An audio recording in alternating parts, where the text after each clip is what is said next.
Então, o Supremo Tribunal Federal, confirmando essa decisão, uma decisão definitiva de mérito, ele vai, toda decisão definitiva de mérito, tem uma parte chamada declaração de nulidade.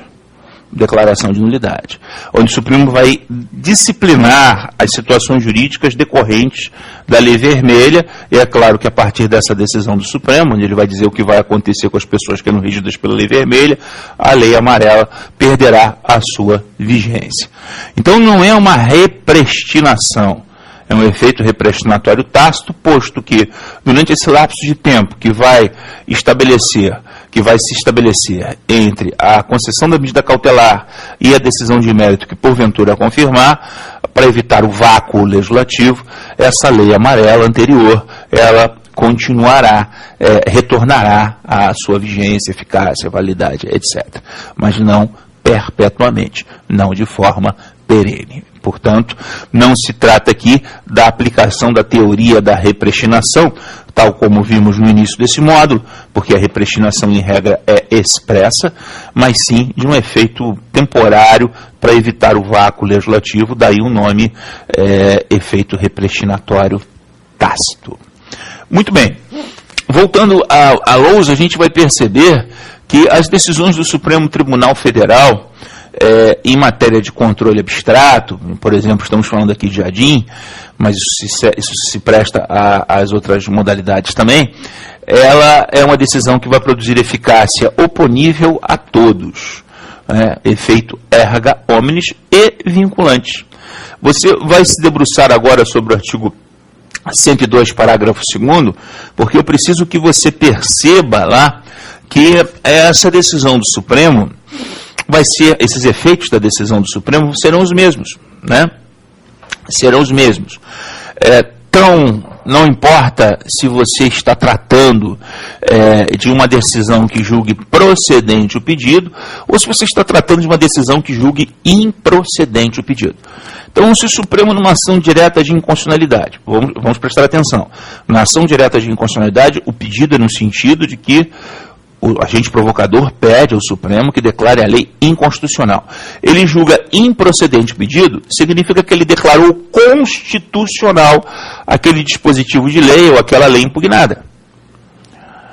E quando ele declara constitucional, a decisão dele se reveste desses mesmos efeitos, oponíveis a todos e vinculantes. De forma que, a partir desse momento, nenhum juiz, nenhum tribunal pode incidentalmente entender que essa lei é inconstitucional. Deu para entender?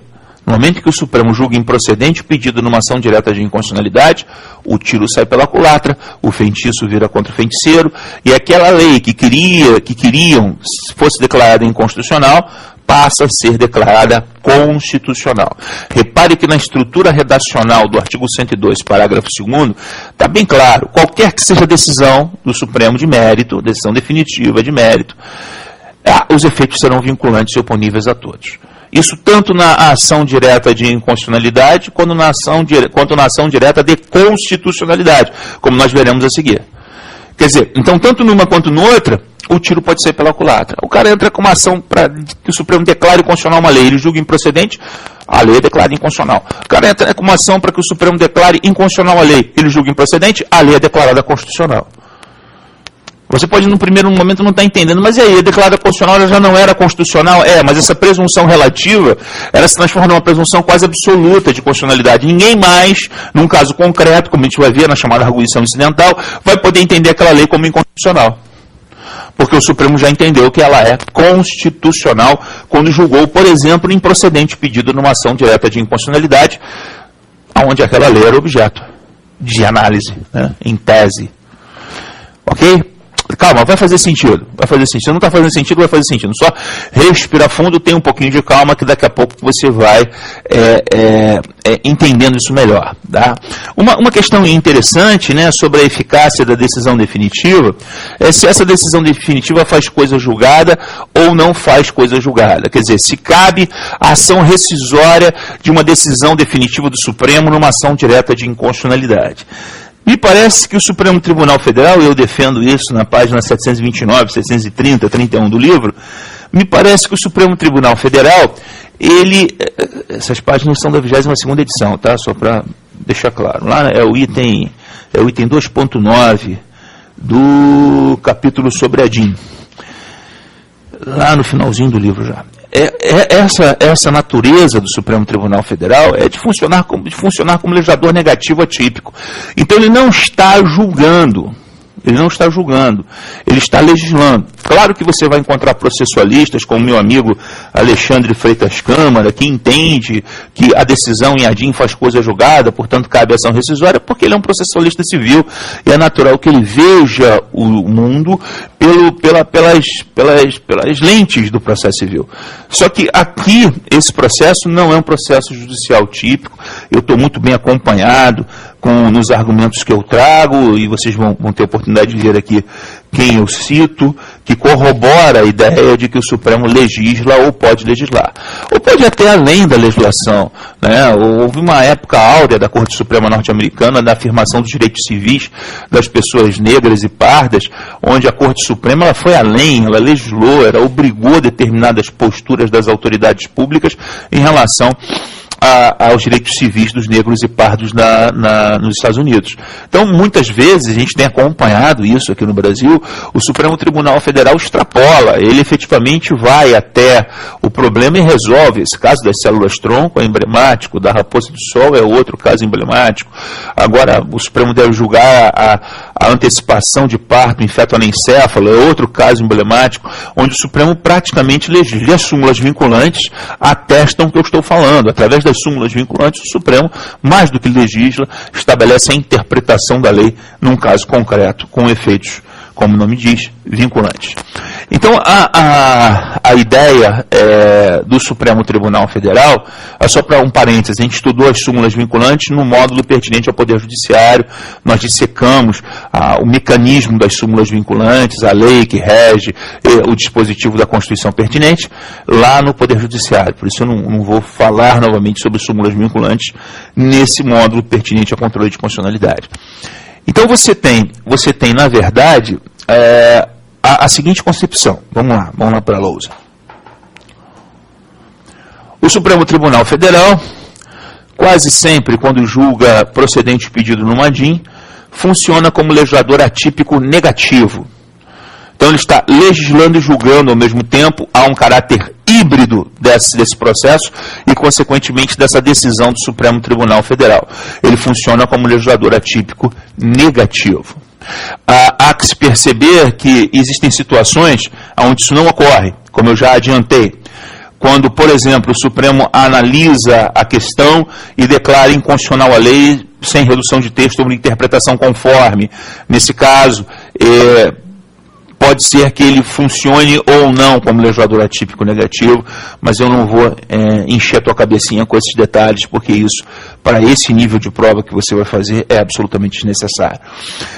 Agora, não obstante a gente reconhecer que não faz coisa julgada a decisão, porque é uma decisão híbrida, meio judicial e muito mais legislativa, cabe, claro, ao Supremo Tribunal Federal, a qualquer momento, desde que por argumentos diversos daqueles que originaram a provocação inicial, poder rever a constitucionalidade ou mesmo a inconstitucionalidade de uma lei. Isso é perfeitamente possível, embora seja hipótese jurisprudencialmente muito rara. O que eu tenho é, portanto, a formação de 3 conceitos básicos intrinsecamente relacionados. Eu tenho a formação de uma trilogia conceitual. Quer dizer, durante essas últimas aulas, quando nós estudamos a ação direta de inconstitucionalidade, eu construí uma trilogia conceitual e a gente vai a ela agora para isso ficar mais claro para você. Vamos lá.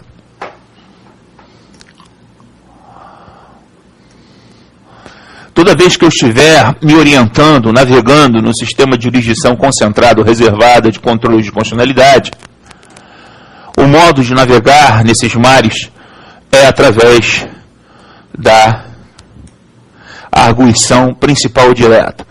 Nesse caso, estamos falando especificamente aqui, por enquanto, ainda da ADIM, mas podemos falar de qualquer outra das 4 formas de controle abstrato, como nós vamos ver mais adiante no curso. Então, eu navegando no sistema concentrado, estarei embarcado numa ação principal, diretamente proposta na mais alta corte, e isso vai me levar a uma decisão, a um porto, aonde a decisão vai produzir eficácia oponível a todos e, na maioria dos casos, efeitos vinculantes oponíveis aos demais órgãos do Poder Judiciário e da administração pública direta e indireta. Esses efeitos vinculantes não atingem os órgãos legislativos para evitar uma colisão com o artigo 2º da Constituição, a chamada independência e harmonia de funções do Estado. Essa trilogia conceitual, ela é fundamental para que a gente compreenda daqui para frente como vai se operacionalizar todas as demais formas de controle abstrato. Então, construir 3 conceitos em linha, uma trilogia: sistema concentrado, arguição direta principal, efeito erga omnes e vinculante. Antes de prosseguirmos no estudo das outras 4 modalidades de controle abstrato, se bem que sobre a representação de constitucionalidade interventiva eu tenho muito pouco a dizer, mas tenho muito a falar sobre a ação declaratória de constitucionalidade, tenho muito a falar sobre a arguição de descumprimento de preceito fundamental e sobre a ação direta de inconstitucionalidade por omissão. Mas antes de prosseguirmos nessa direção, vamos fazer uma pausa. Vamos aproveitar que nós estudamos essa primeira modalidade de controle abstrato, ação direta de inconstitucionalidade ou declaratória de inconstitucionalidade, conforme queiram, e vamos comparar esse modelo de controle abstrato, que nos servirá de matriz, esses 3 conceitos, essa trilogia conceitual que nos servirá de matriz para o estudo das demais formas de controle abstrato, com uma outra trilogia conceitual que nós vamos construir a partir de agora, onde nós vamos perceber como uma lei pode ser declarada inconstitucional de outra maneira, através da chamada arguição incidental de inconstitucionalidade ou controle difuso, a jurisdição difusa de controle. Ok? Sempre lembrando que a jurisdição difusa diz respeito a qual órgão do Poder Judiciário ou quais órgãos do Poder Judiciário podem conhecer do conflito de inconstitucionalidade, e a arguição incidental diz respeito ao meio pelo qual. Então, o sistema difuso é o mar e a arguição incidental é o barco, e o porto é outro. Na primeira trilogia, o sistema concentrado é o mar, a ação direta, a arguição principal, seja qual for, é o barco, e o porto é sempre uma decisão com eficácia, no mínimo, erga omnes, e em alguns casos, os erga omnes e vinculantes. São 2 maneiras paralelas de se analisar repressivamente se uma lei é ou não constitucional, mas em mares diferentes, com barcos diferentes e com portos diferentes também. Então vamos lá tentar entender comigo como é que funciona a arguição incidental de inconstitucionalidade. Vamos voltar lá para a lousa. Você guarda essa trilogia para daqui a pouco. Agora vamos desenvolver uma outra trilogia, a arguição incidental de inconstitucionalidade. Aí a figura correta é o triângulo mesmo, porque a gente vai falar de processos judiciais típicos. Eu acho que você, aliás, eu acho não, eu tenho certeza, que você, ao longo da sua vida, você já deve ter tido, eu acho que muito provável que isso não tenha acontecido, algum contato com uma ação judicial, Não, às vezes você não é nem parte, não estou dizendo que você tenha sido autor ou réu numa ação judicial, mas, quem sabe, seus pais, seus avós, seus tios, algum parente seu, pode ter sido uma ação trabalhista, um sujeito foi demitido, enfim. Você tem uma experiência, o que eu preciso é que você invoque na tua memória atávica a experiência que você já teve no judiciário, ou que você, pelo menos, participou, ainda que indiretamente, junto com alguém da sua família no judiciário.